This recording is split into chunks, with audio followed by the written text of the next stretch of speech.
starting off, we're going to be doing armor and helmet weathering tonight. We're going to go over 3, and there's a 4th bonus at the end if we have time. First one is going to be chip away.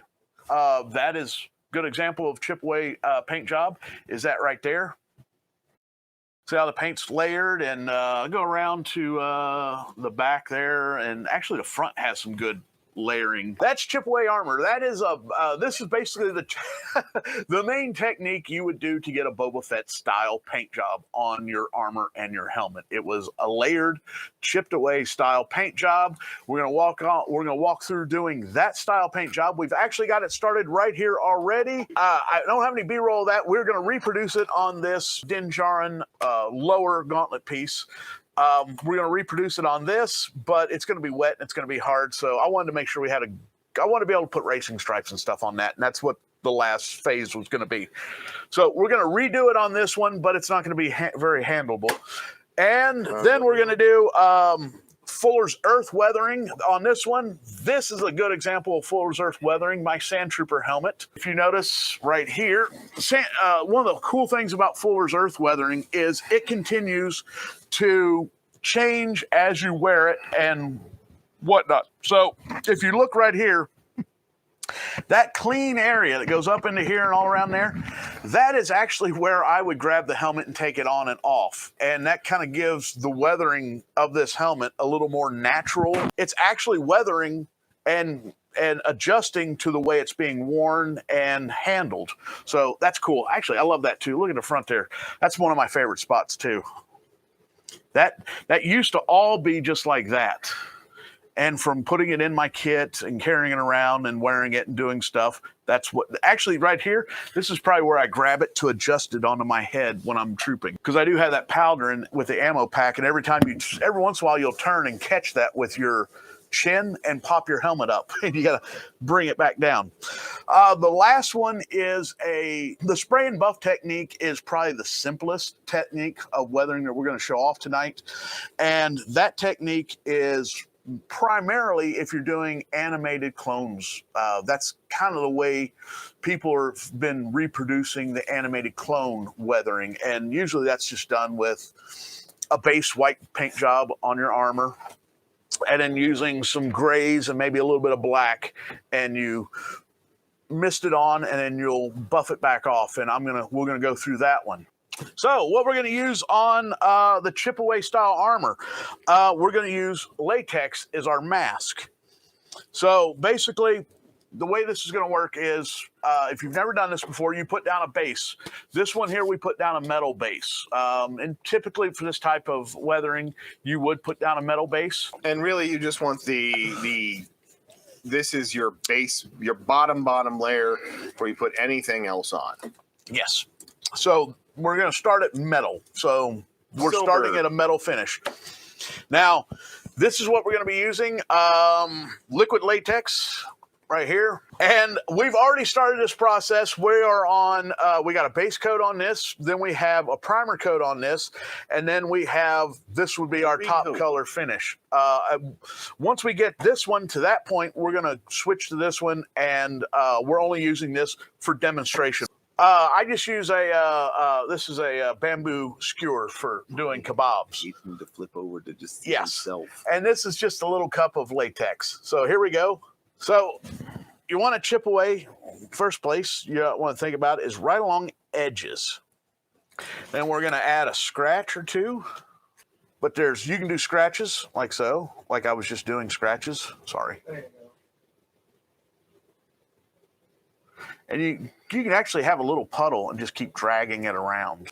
Now, doing blast marks don't really work this well. Blast marks actually work really well when you cut them into something, or you do it with paint only if you don't want it to be like a damaging, if it's a scorch marks, or if it's a, you look on that one has, there were air bubbles in that helmet. Like I said, if you turned it around, if you spin around, you can see there's a vibro axe slash. But right there, that was an air bubble right on the edge. Right there, yeah. And it's chipped away and a little bit burnt on it, but I used a Dremel. So anyway, here we go. That's the first step. So Rodney, next step is you got to let this dry. On the chip away paint job, we're just going to keep jumping back and forth on it, and we're going to move on to getting into the Fuller's Earth. On the chip away, we're going to be needing later on, we're going to be using some tape and some other fun stuff, some other paints. But I'm going to get this out of my way. So here is 2 packs. This is a, actually I got 3 packs right here. One of them's been turned into a Dixie cup. I got black, I've got light sand, and I have medium sand. And another cool thing about Fuller's Earth is actually it's completely easy to remove. You just take warm water and a washcloth and wash the whole weathering off.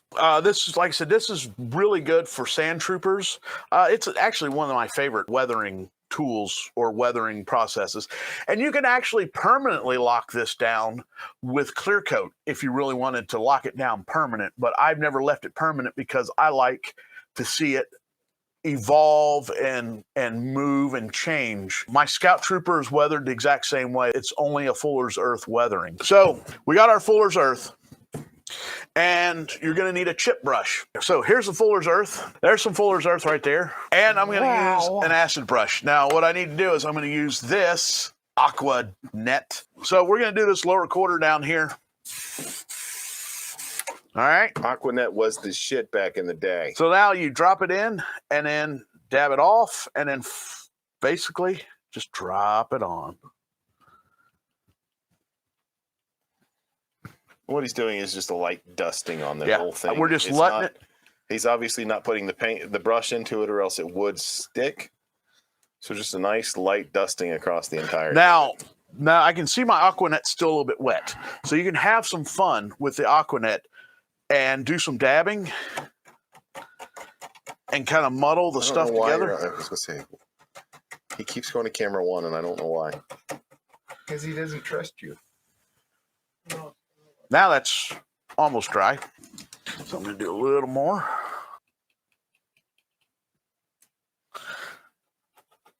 As it's getting drier, obviously you can touch it with the paintbrush or with the brush without it sticking and getting everywhere. Yes. And I think I'm going to throw, well, I'm going to do some more up here, but we're going to do, we're going to pick a different color, but I'm going to use the same brush. So I'm going to, now Fuller's Earth is kind of, it's actually hard to find. You know what Fuller's Earth, the main use for it is, one of the main uses is it's the base of a lot of cosmetics. Basically, it's a fine ground clay. And then for like what we're doing here, it's actually different shades or different colorings, dyes in it. See now, see this is a different color. This is more of a sand color. So I'm going to lock some of that down. All right, we'll go to this side and we're gonna do some blast stuff. We're gonna do some like carbon type of weathering. This is why the Scout Trooper is weathered. Oh, that makes things so much easier. So, anyway, getting back to my shoes. When I got my shoes from the mail, because they were already weathered for Sand Trooper, I thought, oh, cool. And they were a great deal because they were already weathered and nobody wanted them. So I got them cheap. I got them home and I realized they were weathered to the point where it looked like the guy had stepped in a puddle of mud. So what I ended up doing,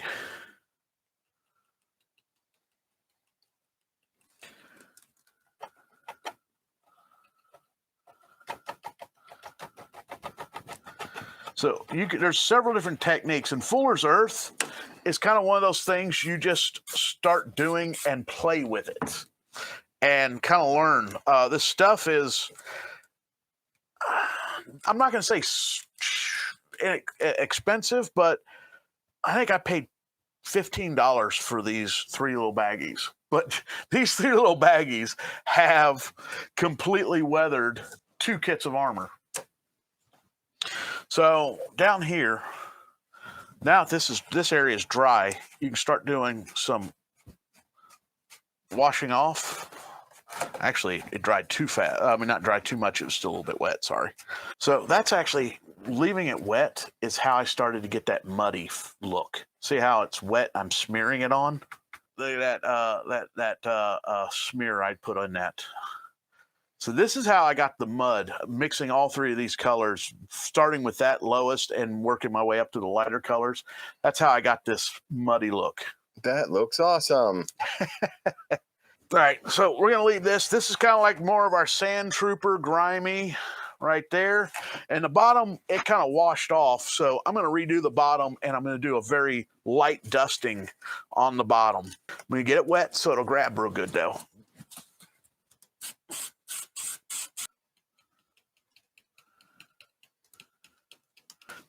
And we'll put a little on top of that. On the Fuller's Earth Weathering, you can make this look like a muddy, slimy mess. You can make it look like an oily, greasy mess. You can smear it when it's wet. You can wait for it to dry and start working it off. There it is. And we're going to take a break on Fuller's Earth, and we're going to come back because we're going to do some rub downs and stuff on that. We're coming back to our chip away. We've got the first coat. We've got the first layer of masking off. Now, all these places that we've masked, when we go peel the masking off, it's going to peel each layer of paint that went on above it off and go straight back down to bare metal. So let's do what's called a primer coat. I just put a light coat on, not even great coverage, but that's not what we're looking for. We're just demonstrating tonight. This is kind of our primer coat. This is our Star Wars primer. We're going to let this dry for a second. And because we're going to be jumping back and forth because all these processes need a dry time. Right now we're on to the one process that probably doesn't need the most amount of time to do anything. Spritz and rub. This is the spray and buff. And this is what you would do for like clones, especially for the animated. If you do like an animated clone, this is kind of the technique for doing that.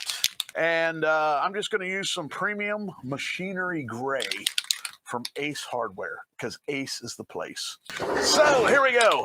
So on this is pretty much going to be a dusty dust.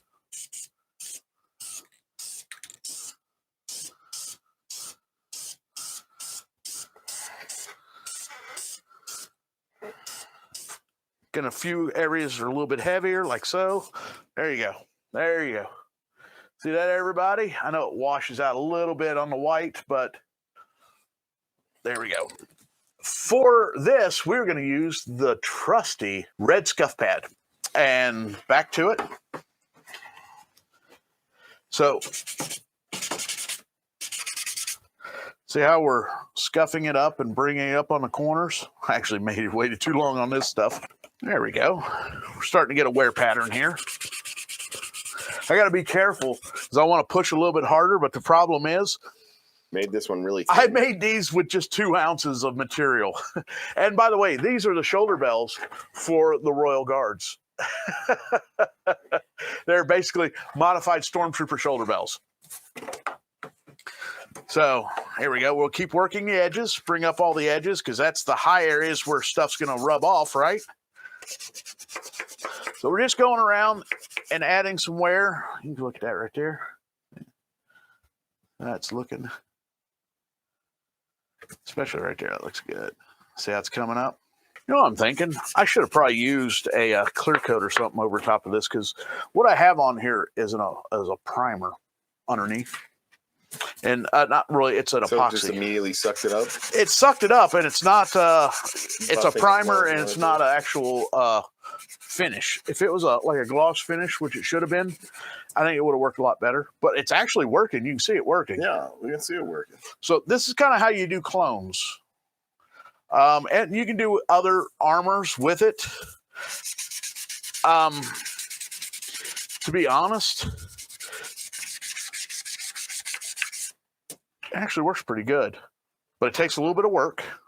This is kind of one of those things where you want to get the look, but you don't want to pay the price. So yeah, if you just keep rubbing on this and weathering it away, it will eventually do the job. Yeah, this thing's like Solo Cup thin. Yeah, I know it is. I hear it popping. I'm like, oh wow. See, I like the way that's turning out right there. Yeah. It's giving a pretty good, cool look. All right. Let's check into the Fuller's Earth. So there's our desert. Our desert. Hold on 1 second. All right, go ahead. Tilt it down a little bit. There's our desert weathering. Okay. And right here is our more desert weathering. And this was kind of more of the mud or slimy, greasy. But you can go in using a rag, because this stuff actually comes off pretty easy. And you can actually start moving it around when it's dry and make some pretty cool, a little bit of weather. This is how you kind of, now when you grab and touch this, it's still weathering away because this is not glue. It's just hairspray holding on. It's a light bond. It's So not if you go out in the rain, you're pretty much done. Yes. And a matter of fact, if you look at my Scout Trooper, it got caught in the rain, and you can see clean spots where a drop of water and it little runs. It only seems to be on the shoulder bells and the upper chest and a little bit on the back. Now, the cool thing about this is, remember how we were talking about wear patterns? You can also do a little thing. It's kind of cool. It doesn't take very little material, but all right. I'm going to see if I can do this again. It's been a long time since I've done this, but I put a little dab on my finger. And say this is a spot that I like to touch all the time. You know what I mean? Like you're working on something, say it's something you grab and your thumb hits it all the time. You can create a extra dirty wear pattern around an area.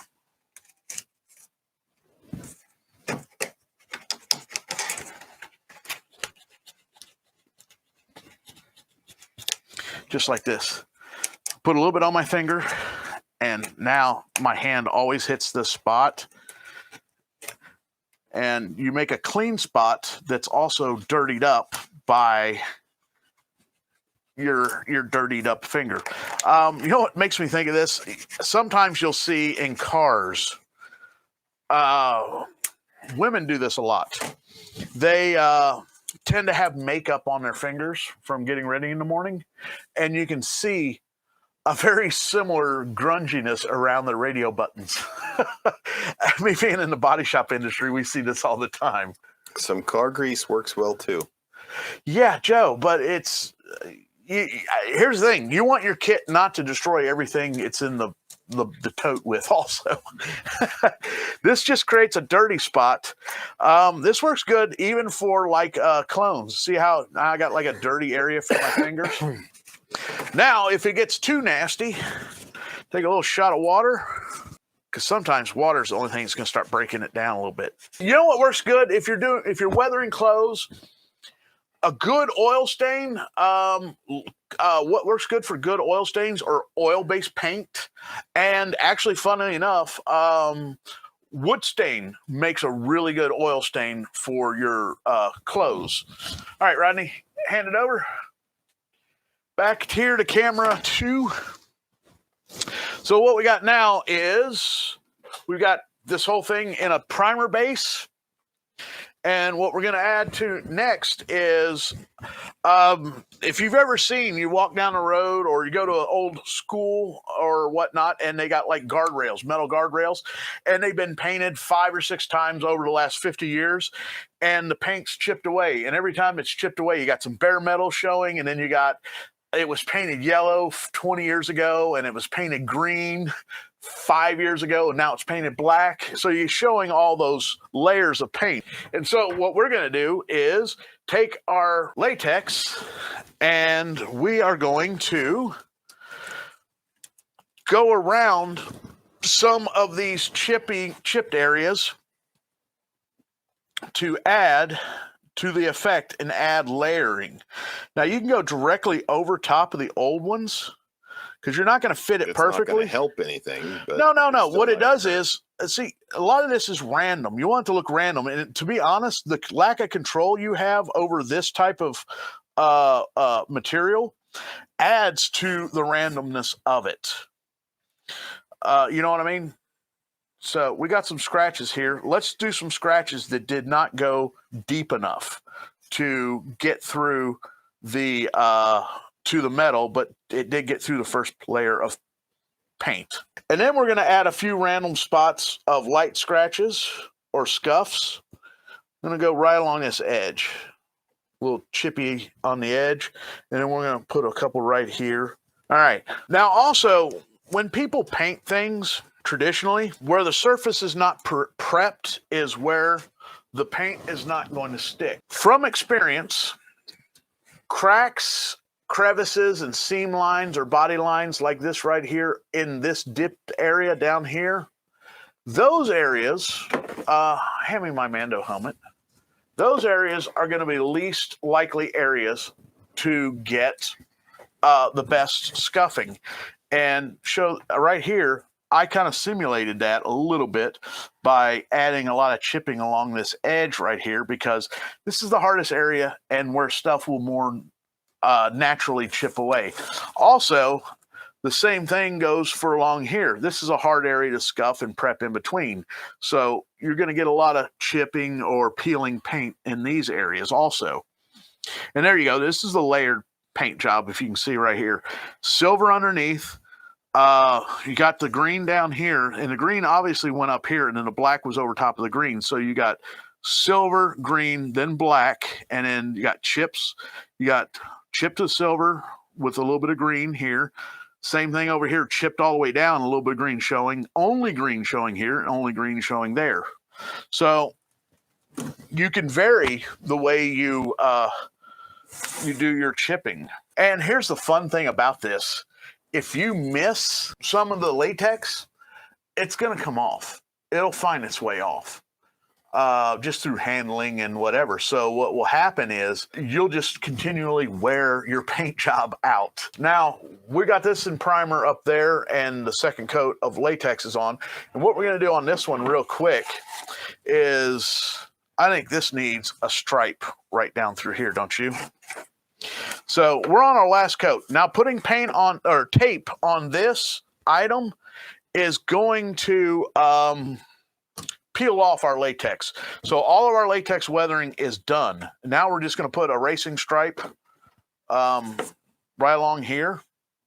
And maybe we'll throw some detail pieces, some kill marks or something over here. And this will be our last top coat. I'm not even going to use the fine line. If you're going to do something like this, please use fine line tape. Fine line tape will keep the paint from leaching under, as opposed to this masking tape. What you should do is fine line tape and then mask along the fine line tape. I'm not going to use fine line tape because this stuff's expensive and this is just a demonstration.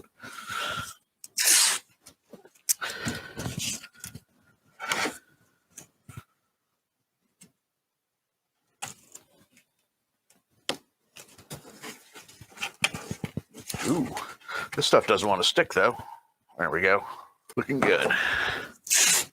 Now, funny enough, we used every one of these weathering techniques on the speeder bike, didn't we? We did, yes. Here we go. I'm not even going to do the kill marks. I think I'm just going to stick with the racing stripe. All right, there we go. But before we're done, we got to add some more latex. We got to break up the edges on it. We got to give it some chips and weathering. I'm going to dab along the edge, just randomly along the edge. And what's going to happen is there's already masking underneath this stuff. So that masking is all going to run together, and there's going to be different sets of damage going different directions for different reasons. All right, Rodney. Hang it up, Rodney. Hang it up. Let the latex, bring that one down. Here, give it to me. And I will throw some paint on this just for fun. And as you can see, it started out, it's now how that one started out. Yep, so we've gone full circle. So now you see how we got to that point. Now we're putting the racing stripe on. Last week, we did a cheap acrylic weathering.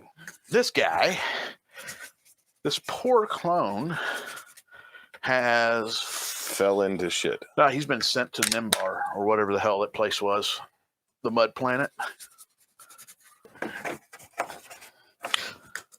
So I'm not using the cheap 99-cent buy $1.99 you get 20 brushes tonight. I'm using the bigger acid brush. Tell. All right. So there we go. Now we're going to do some fun. I'm going to tap, tap, tappy, tap, tap, tap. You know what this kind of reminds me of? Tie-dye. No. When last week when the Mandalorian got all gunked up, it was a similar looking, before he went into the living waters, he was all mucked up. Although that was more of a gray, nasty muck, so we need to add some gray, nasty muck, right? And always with the acrylic, a little shot of water, get you going.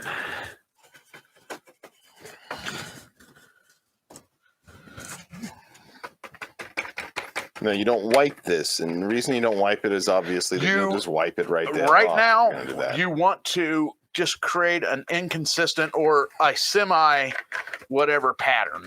You don't want to really do too much to it because we're going to come back and do something else. This is my quickie preferred $1 weathering. This costs 50 cents. This costs 50 cents. And if we add this in, this would be $1.50 weathering. But what we're going to do is we're going to let this dry. Hand it over, sir. Hey, wow, that looks like Matt's underwear. All right. Give that a few minutes under the blower. We added a red racing stripe on it. Red. Red for kill. This, the rub and buff or the spray and buff, I don't mind it that much. It works fine, but there's other ways of doing it. Although in the Clone Wars, it has a very definite look and it has a very airbrushed on look. And then you have scratches and wear in it. And it's not like this. This is a little more erratic as opposed to the way it looks on clone armor. And of course, this isn't the done product either. This is not finished. But we're going to take a rag and we're going to start buffing this piece of armor up. We're going to start rubbing this stuff off. And we're going to do our best to get as much of it off as possible. And look what we're starting to come up with. We're coming up with some pretty grungy stuff. And could you imagine if this was if this was a metal coat underneath instead of a white armor coat? I'm getting areas where it's not wanting to come off that much. So what I can do is grab a spray bottle, moisten up my rag. Moist. And you see what we're starting to get. And I think this is the way you go. If you want something, you can stop when it looks like this, or you can stop when it looks like that, or like this, like totally destroyed, right? There you go. Look at that. See, I didn't even touch that. Rodney, hand me that down here. Thank you, sir. We're gonna pull the masking off. This is super wet. Here we go. Areas to start. Let's just start taking this off.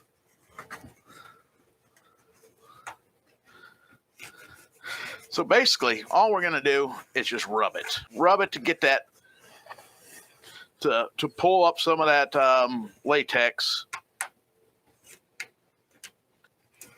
And like I said, if you miss some of your latex, It'll eventually pop off. it'll eventually come off anyway. There you go. See Think we'll there. break this one? That looks good there. He's already started cracking it. Yeah, I started cracking it. So that's still really tacky. It is still very tacky, but I'm going for it anyway. So I want to get into that. I like that scarring right through the armor and through the line. There you go. So those are prime examples of the layering, the chipped away layering. Here, this is great because you got the red stripe and you got a little bit of green underneath that there, and you got a scratch going right through there in the primer. That looks pretty cool. In this area, I totally scuffed the heck. Oh, I totally scuffed the heck out of this area. So this area was supposed to be kind of like, I was thinking about the way Boba Fett's armor looked in The Mandalorian when we first saw it before the repaint, and how just like sandblasted and just like, it wasn't even like it sandblasted away. It's like sandblasted and chipped away. And that's what this area is kind of like. But the best thing about it is it's a layered 3-dimensional paint job. Yeah, I did a 2 ounce. These are typically 6 ounces worth of material to make one shoulder bell. That's the method I use, but I use gel toothpaste. The toothpaste is cool. Now, we had a... So the reason why he hasn't brought up the toothpaste is because... We had a toothpaster. We had a toothpaster, and it got everywhere, and Chuck hated the entire process. Is that like me with silicone? Pretty much. The problem about the toothpaste, the only problem with the toothpaste is it stays soft underneath. That does present a little bit of a problem when you're doing a lot of going deep with layers. You have to be careful not to disturb those layers. And with the latex, and the stuff's cheap and it lasts forever. That you can get them at most Halloween shops. Yes, you can get it in a 1 ounce bottle, and a 1 ounce bottle will last you forever. With the chip away, you can go right back in and do some of this stuff here.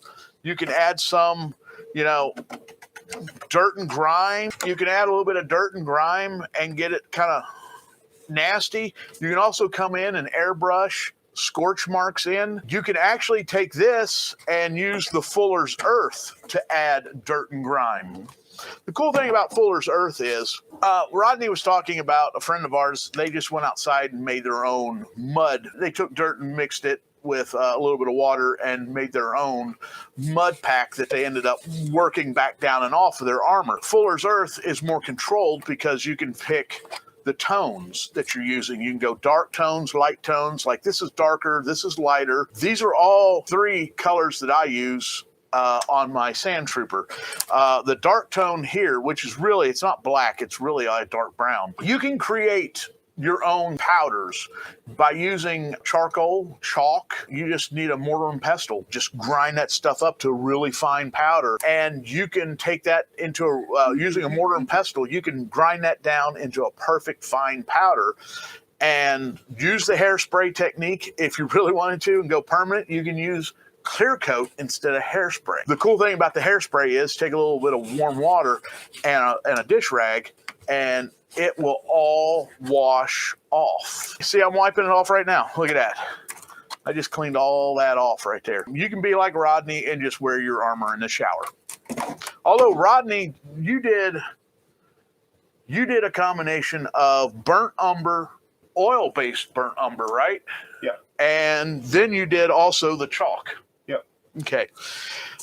He has one of the nastiest, grungiest scout troopers I've ever seen. It looks great in the camera. You built yours to the Mandalorian season 1 specs, right? Yes. Okay. And I made sure it looked really good in the camera before I went out there. So it looks to the eye different than it does to the camera. That is true. That is very true. The eye sees it and the camera sees it totally different. And it's a funny thing. The camera, I think, sometimes sees it better. You think doesn't look good, and it turns out that the camera is picking up details that the eye doesn't really catch the eye, but in the camera it pops and then the eye catches it and it looks really good. What do you think? Fuller's Earth, how do you rate it? You like Fuller's Earth weathering? Oh, each of them has their own place. They all do have their own place, exactly right. Like it all really depends on the story you want to tell. Exactly. And Mandos are a big storytelling. Like no matter how this is kind of the Mando way, right? That is the Mando. This is the Mando way. The Mando way, you can put on a whole other paint job. Think about this, guys.